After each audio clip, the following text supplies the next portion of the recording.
Muy buenos días para todos. El tema que nos correspondió fue la oración y sus clases. Mi grupo está conformado por Jessica Alarcón, Irene Álvarez y mi persona. ¿Qué es la oración? La oración es una unidad de comunicación. La comunicación es cuando se expresa algo. En este caso puede ser interrogando, afirmando, negando o exclamando. A continuación mis compañeras les irá a explicar las clases de oraciones y entre otras cosas. Bueno, continuamos. ¿Qué es la oración? La oración, pues como ya lo dijimos, era una unidad de comunicación con sentido completo. Es decir, que se entiende a simple vista, se entiende con facilidad.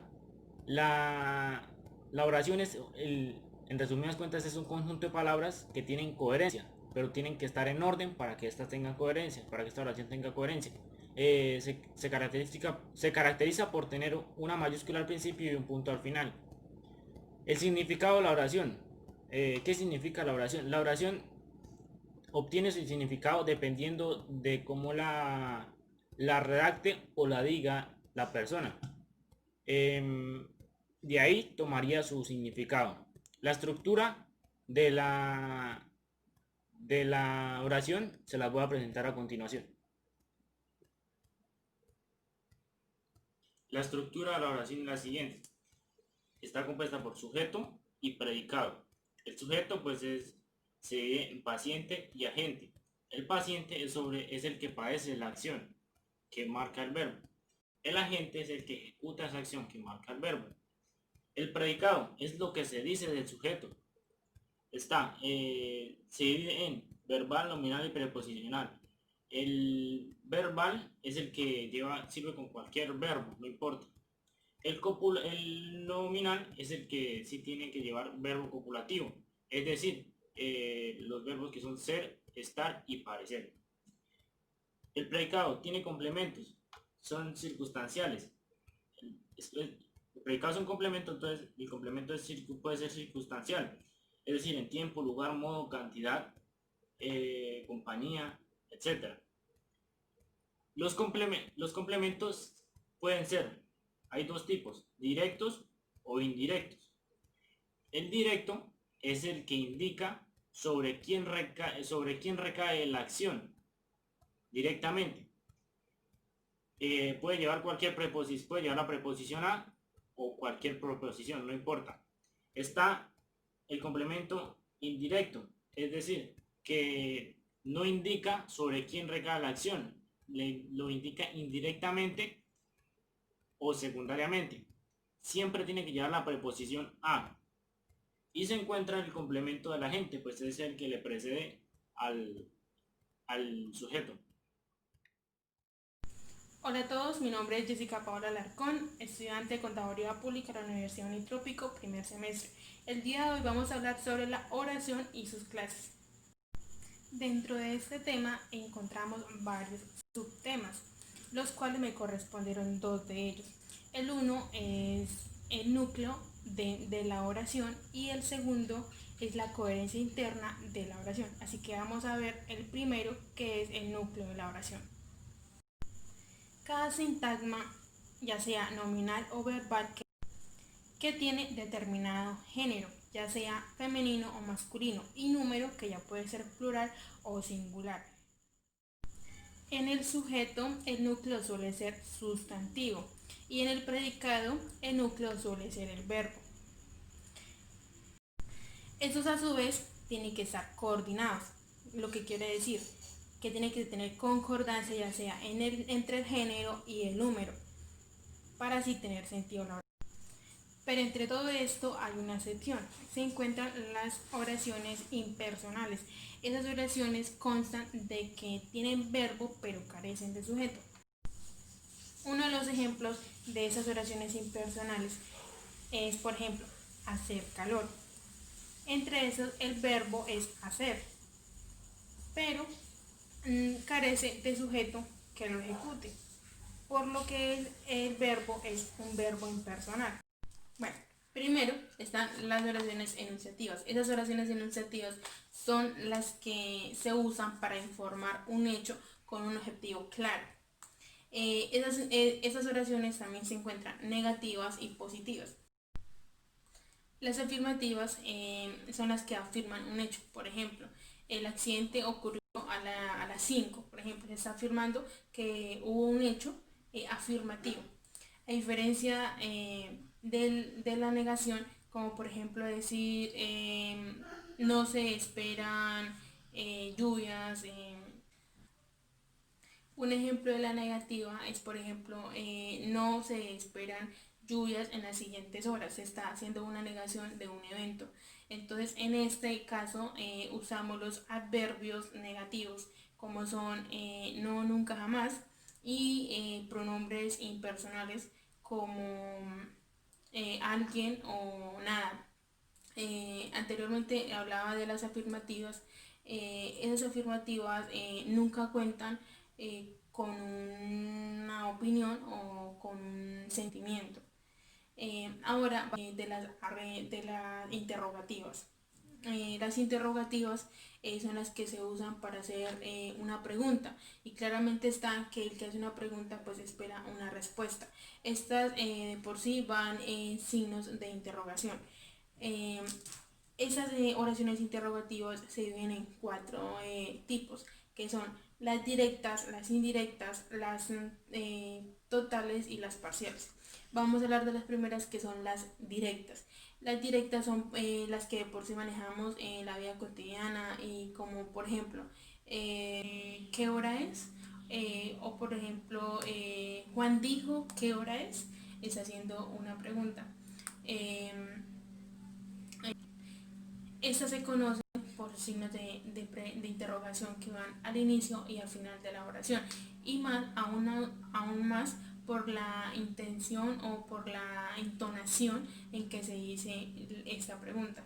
La segunda, que es la indirecta, esta clase de oración interrogativa tiene una particularidad que no tiene signo de interrogación, pero se conoce que es una oración interrogativa por su tono, eh, como por ejemplo, dime qué hora es. Entonces aquí se usan verbos de lengua o de pensamiento, como es deber, comentar, hacer. En ese sentido podemos responder a esta pregunta como no sé, no sé qué hora es. Eh, bueno, ahora tenemos las totales. Esas clases de oraciones eh, son las que toman o se centran en toda la información de la pregunta. Por ejemplo, ¿tienes dinero? Es una pregunta total, porque está tomando toda la información de la oración. Por ejemplo, si tú vas en la calle y te preguntan, ¿tienes dinero? Entonces, otra cosa, es muy importante saber que este tipo de oraciones totales siempre van a tener una respuesta corta, como sí o no. Vuelvo a lo que estaba diciendo, que el ejemplo, cuando tú vas en la calle y te preguntan, ¿tienes dinero? Tú no vas a decir cuánto tienes, sino vas a decir sí o no. Nada más vas a contestar, es algo de una respuesta corta. Ahora vienen las parciales, que es lo contrario a las totales. Las parciales solo toman cierta parte de la oración y no en su totalidad. Por ejemplo, ¿quién llamó?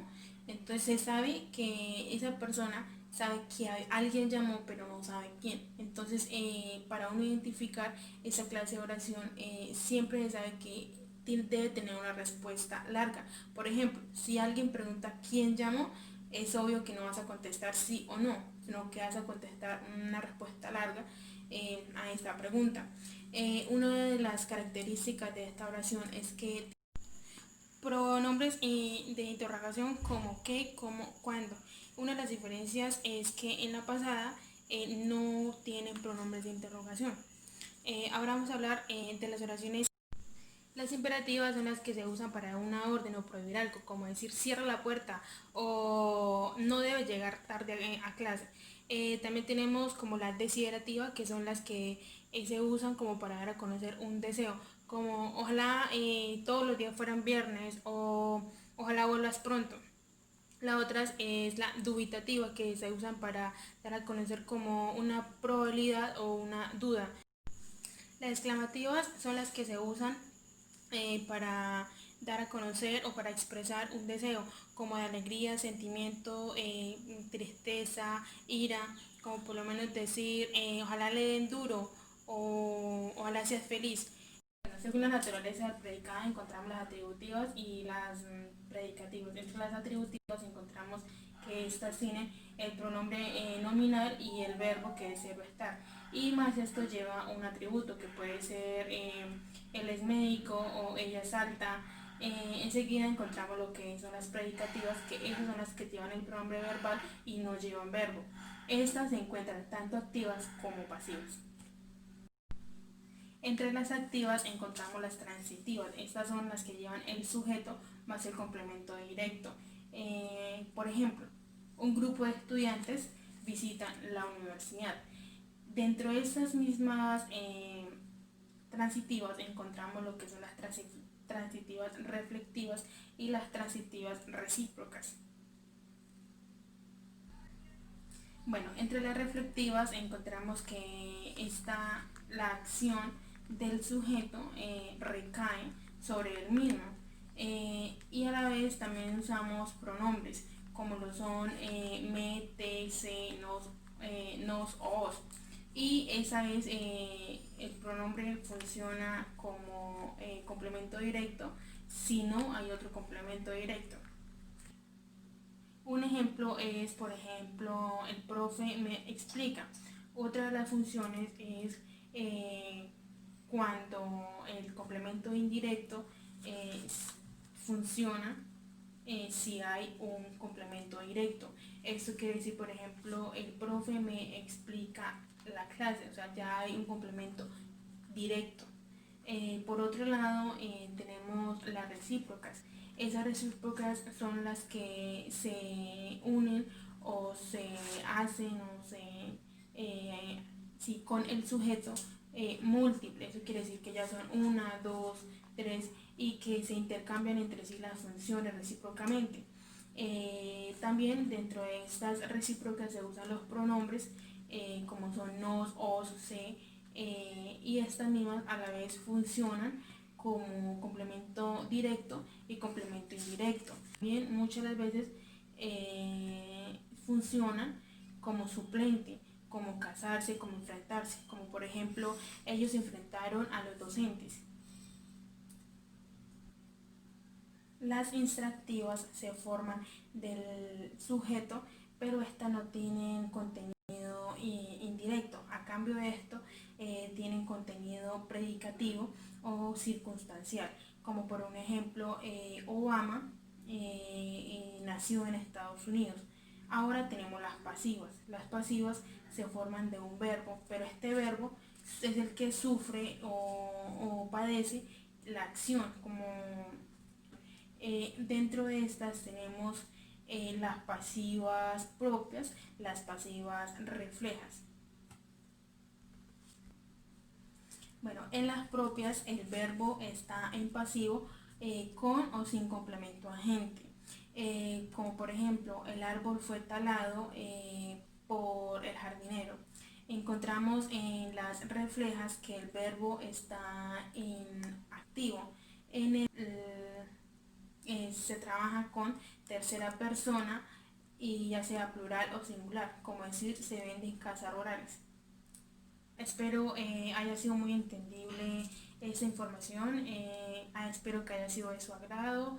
Traté de resumir este tema porque es demasiadamente compleja, por lo menos lo que es la parte de según la naturaleza del predicado es bastante compleja, entonces traté de hacerlo más específica y tratar de explicar como lo que más se puede resaltar. Entonces, eso ha sido todo.